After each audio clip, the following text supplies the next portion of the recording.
Good evening, everyone. My name is Devil Steed, and you're watching Devil Steed Entertainment. Batman v Superman: Dawn of Justice. The very name excites strong emotions in the hearts of millions of comic fans the world over. As well it should. Released in 2016, this film was the long-awaited clash of the most monumental set of characters ever to grace the superhero medium: the eponymous Batman and Superman. With this film, director Zack Snyder introduced moviegoers to the DC Extended Universe, and with his director's cut, the Ultimate Edition, Snyder created a cultive fan base around the DCEU with deep ties to questions of the sanctity of artistic vision and the practice of studio mandates. In so doing, he generated a maelstrom of both ire and admiration, which continues to ripple through modern nerd culture even 4 years after the film's release. But there are scores of videos discussing the divisiveness of BvS. I want to dig deep into a specific element of the film that I feel is often underrepresented in the conversation. An element of the film that is emblematic of Snyder's creative vision for the DC universe, and an element which is profoundly affected by the history-making Ultimate Edition of Batman v Superman. Let's talk about the Africa scene.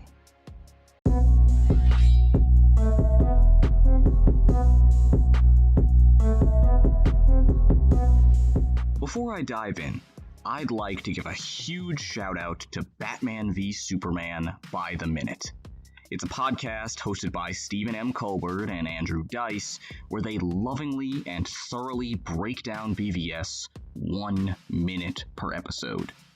They were a huge inspiration for this video, and I strongly recommend you check them out if you're a fan of BvS, or you're a fan of deep film analysis in general, or if you're just looking for the next great podcast for your repertoire.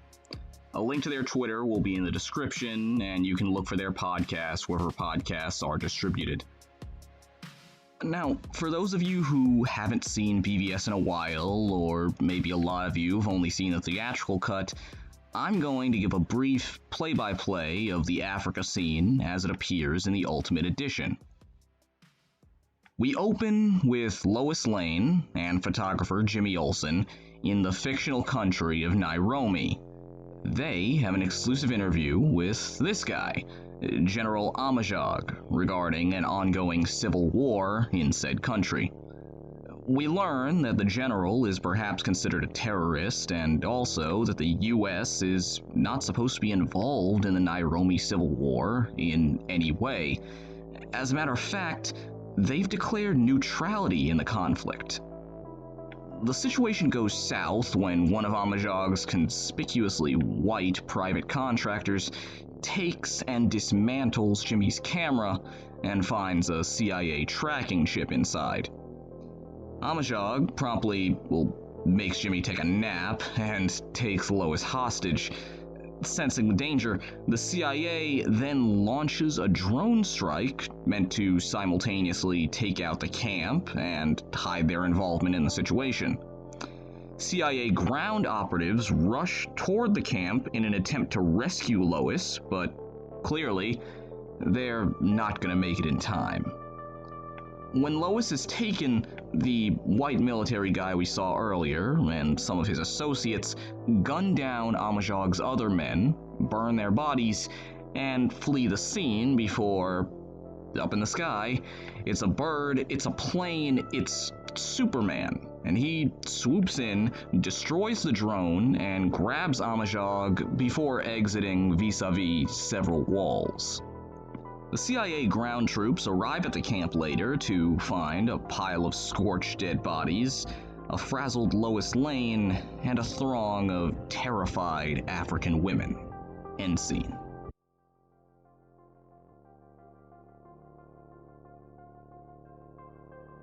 Now that you know what happens, let's break the scene down, shall we?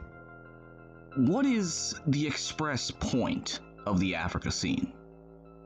First off, this scene initiates two of the main plot threads of the film. During the firefight in Nairobi, a stray bullet lodges itself in Lois's field journal.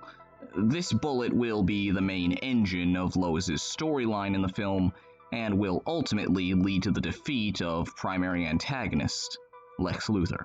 The Nairobi incident itself, and the narrative that grows around it, will also serve as the catalyst for the Senator June Finch storyline, in which that senator pursues a court hearing to hold Superman responsible for the massacre in the desert. The same court hearing that is later crashed by a Mr. Lex Luthor. Both of these elements come together later in the film to show us the depth of Luthor's schemes and how he has constructed this complex trap specifically meant to ensnare and discredit Superman. Perhaps greater than that, this scene exists to get the viewer thinking about one of the core questions of the film. How should Superman deal with the complex politics of the modern day? How do we expect him to act? What did Superman do right in this interaction, and what did he do wrong? The film begs us to join it in asking these questions. One question begs another. Yes?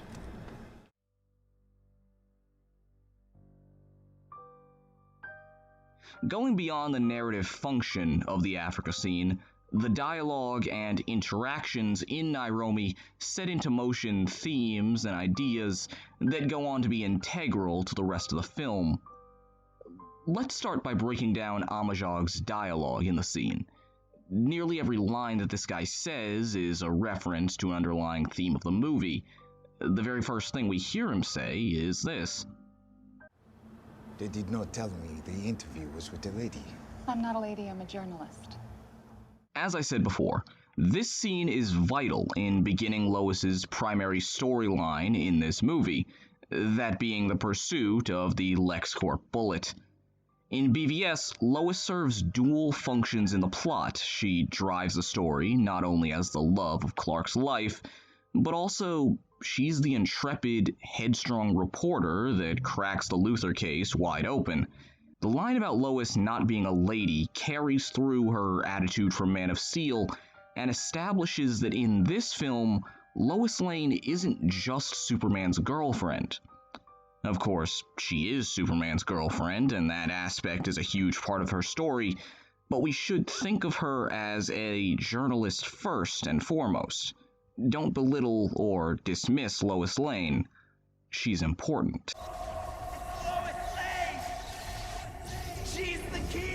As Lois continues to interview Amajag, she tells him that the United States has declared neutrality in Nairobi, in both policy and in principle. He retorts, and he lets this little nugget slip. Men with power obey neither policy nor principle, Miss Lane. No one is different. No one is neutral. I'm not the first to latch onto this line. It's actually one of the more commonly quoted lines from this scene, but the sentiment expressed here is vital to the movie.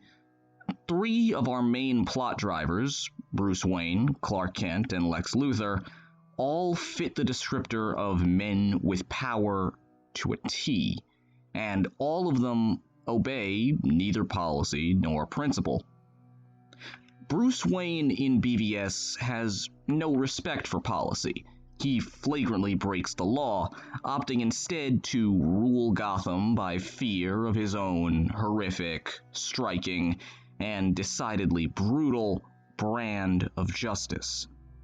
Bruce answers to no higher authority, and he goes as far as to brand himself a criminal. We're criminals, Alfred. We've always been criminals. Nothing's changed. Then there's the idea of principle. There's a concept introduced in the beginning of the film, the beautiful lie. One interpretation of what this lie is that the lie is the one Bruce tells himself, that Batman saved him, made him better, pulled him out of the darkness after the death of his parents, when, in actuality, Batman was an excuse that Bruce concocted to never recover from his childhood trauma. Bruce continues to delude himself into thinking that his motives as Batman are somehow righteous or even right. He convinces himself that it doesn't matter who he torments, who he hurts or kills, because it's necessary. The old rules, old principles, they didn't work, and they don't matter. That's how it starts. The fever, the rage, the feeling of powerlessness that turns good men cruel.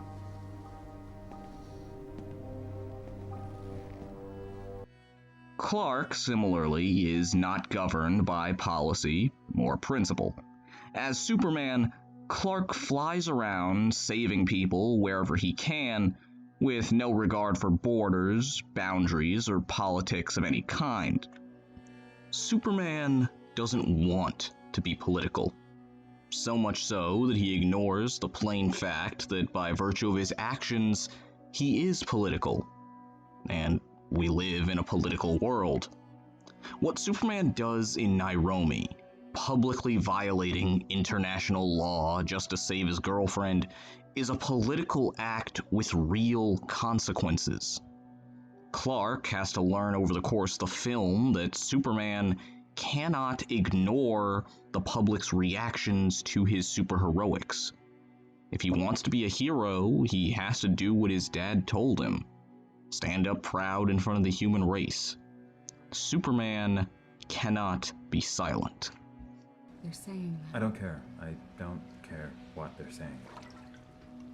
It's plain to see that Superman exhibits some of the very behaviors that he condemns in Batman. Clark may not admit it, but he thinks he's above the law.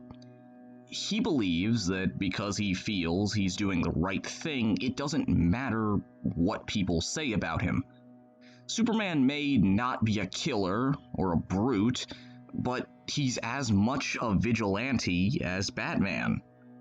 He might even be more dangerous. Do you know the oldest lie in America, Senator?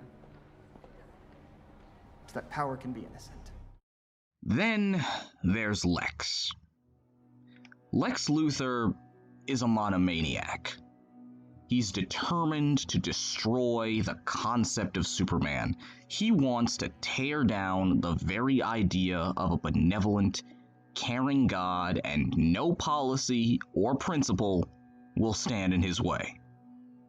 Lex is one of the most powerful men in Metropolis. He's a tech billionaire.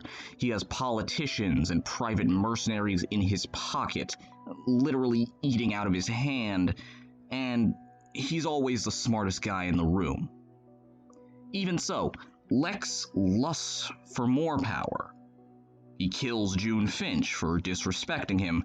He kills Walter Keith to send a message to Superman. He kidnaps Martha Kent so that he can put his hand on God's head and watch him kneel.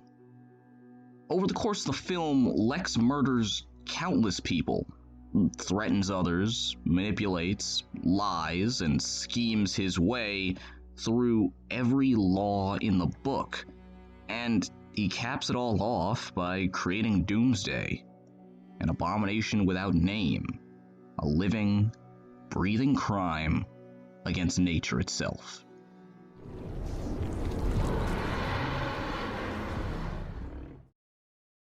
The Nairobi scene calls into question our very idea of what it means to have power. What responsibility or liability comes with great power?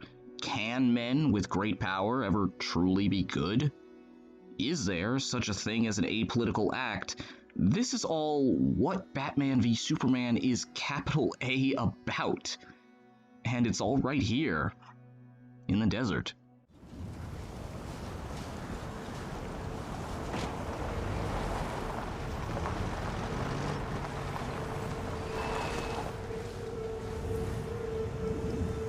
Let's go. So, there it is. That's the Africa scene. It's one of many scenes that make the BvS Ultimate Edition not only great in my opinion, but endlessly debatable and worthy of discussion even more than 4 years later. If you haven't seen the Ultimate Edition, I recommend anyone interested in superhero films, comic books, or dense and complex storytelling in general, give it a viewing. I'm sure you'll find a lot to talk about. Whatever your thoughts are, I'd love to have a discussion with you down in the comments section below. Let me know your opinions, your thoughts, your feelings. I'm really interested in how you feel, not only about this movie, but about this essay too. I'd also like to thank you so much for watching. My name is Devil Seed. This is Devil Seed Entertainment. Keep watching, keep talking, keep thinking. Good night, everyone. Don't believe everything you hear, son.